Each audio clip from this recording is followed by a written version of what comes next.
C'est un projet de directive européenne qui fait bondir les viticulteurs de l'Anjou. Fin janvier, les 27 États membres de l'Union européenne, France y compris, ont adopté un projet de règlement qui autorise le coupage, le mélange de vin rouge et de vin blanc pour produire du rosé.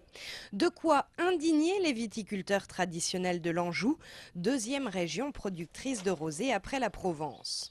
On sait faire les rosés et le rosé, on le considère comme un vin en part entière, on ne le considère pas comme un mélange, un coupage entre un rouge et un blanc. Très peu de rouge d'ailleurs dans du blanc parce qu'il n'en faut pas beaucoup pour colorer. Et en faisant cet assemblage, on n'a pas le goût du rosé tel qu'on peut l'avoir et tel qu'on l'a. Le coupage aurait donc déjà le goût du sacrilège, mais en plus, les viticulteurs s'inquiètent de la concurrence déloyale que ce rosé industrialisé va faire peser sur leur production, alors même que le marché du rosé en France est en pleine expansion. Ça ne va pas servir à la France finalement, ça va servir aux autres pays européens. On sait par exemple qu'en Espagne, le coupage est déjà autorisé sur un certain type de rosé, mais c'est autorisé juste sur le marché intérieur espagnol, interdit à l'exportation. Donc ça veut dire derrière, on va ouvrir les portes à tout le monde. On sait qu'en Nouvelle-Zélande, en Australie, c'est aussi autorisé, aux États-Unis. On va arriver à déséquilibrer le marché du rosé et à faire perdre au vrai rosé français, qui a une vraie renommée de goût de rosé, des potentiels de marché. La Commission européenne dit prendre en considération les inquiétudes des producteurs français. La directive sur le vin rosé sera passée au vote le 27 avril prochain. C'est parti pour la campagne des européennes. À tout juste 3 mois du scrutin, l'UMP est la première formation à se lancer dans la bataille. Hier soir à Avrier, Christophe Béchu, qui conduira la liste du Grand Ouest, a tenu son premier meeting, en présence notamment de Michel Barnier, chargé d'animer cette campagne au sein de l'UMP.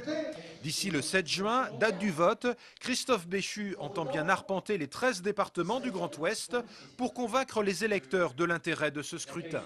L'enjeu de ces élections européennes, il est fondamental. Il s'agit d'envoyer des députés européens qui vont être capables de défendre les positions de la France et qui vont faire en sorte que l'Europe puisse nous protéger, surtout dans un contexte de crise.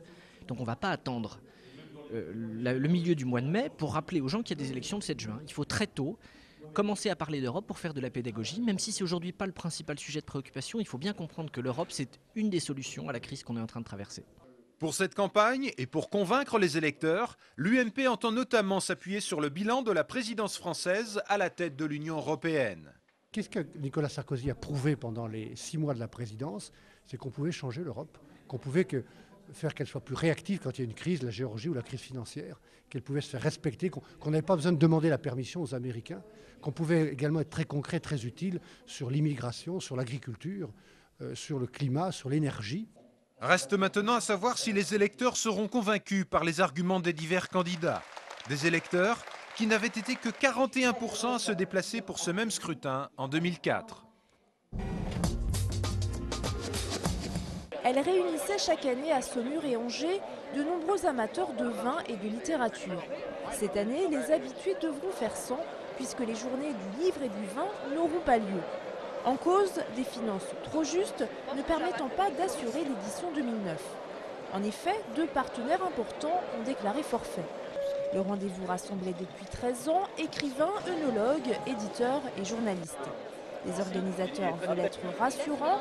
Les journées du livre et du vin ne sont pas annulées, elles sont juste suspendues pour cette année. Notre homme du jour, c'est Paul Allo et Folou. L'attaquant camerounais du SCO vient d'être appelé pour la première fois en sélection nationale. Le voilà donc potentiellement lion indomptable le 28 mars prochain face au Togo. Il pourrait jouer aux côtés de Samuel Eto'o. Et à 25 ans, c'est tout simplement la classe. Une grande satisfaction, beaucoup de joie dans mon entourage, que ce soit ma famille, mes amis qui m'ont appelé, qui m'ont félicité, qui m'ont encouragé. Mais moi personnellement, je me rends compte que le travail paye. Parce que je crois que si j'ai été sélectionné, c'est pas parce que c'est parce que je fais peut-être des bonnes prestations avec mon club. Et donc c'est une grosse satisfaction et je suis très content. Ouais. On remarque que dans ces chambres-là, il n'y a pas de radiateur. La température en fait du bas qui remonte en haut, c'est tout. On a autour de 19 degrés en hiver, quoi. Depuis 2 ans, Fabrice et sa famille habitent cette maison à Sainte-Jeanne-sur-Loire, près d'Angers. Si elle ressemble en apparence aux autres habitations, cette maison est en réalité une éco-construction bioclimatique. Quand on a voulu construire, on a commencé à se renseigner qu'est-ce que c'était qu'une maison, tout simplement. On était en appartement. Et on a vu qu'en France, il y avait une certaine technique de construction et que dans les autres pays, c'était un petit peu différent. Alors on s'est intéressé à ce qu'il se faisait de différent ailleurs. Et on s'est rendu compte qu'ailleurs, c'était apparemment beaucoup mieux, quoi.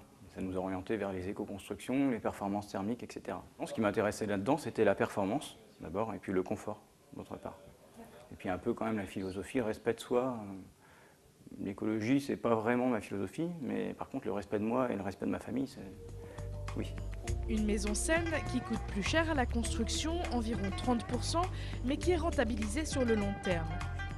Avec différents systèmes ingénieux, l'eau chaude et le chauffage ne coûtent ainsi que 350 € par an. Pas de radiateur dans la maison, sauf dans les salles de bain, juste un poêle à bois pour chauffer et une bonne exposition au soleil. Ceci combiné à des matériaux d'isolation écologiques et efficaces. On a essayé vraiment d'aller chercher le sud pour pouvoir positionner les panneaux solaires. Et puis on a utilisé des matériaux donc en biobrique, donc un monomure, avec une partie ossature bois. Donc on a utilisé des matériaux sains, avec des menuiseries performantes aussi, des vitrages 4/4, faiblement émissifs. On a utilisé donc de la ouate de cellulose pour l'isolation des combles, pour avoir justement de la capacité thermique et avoir du confort d'été. Donc on a été assez loin dans la démarche. Pour plus d'infos sur ces éco-constructions bioclimatiques, rendez-vous dans votre CAUE, Conseil d'architecture, d'urbanisme et d'environnement. Il en existe un à Angers, ou rendez-vous sur le site internet caue.org.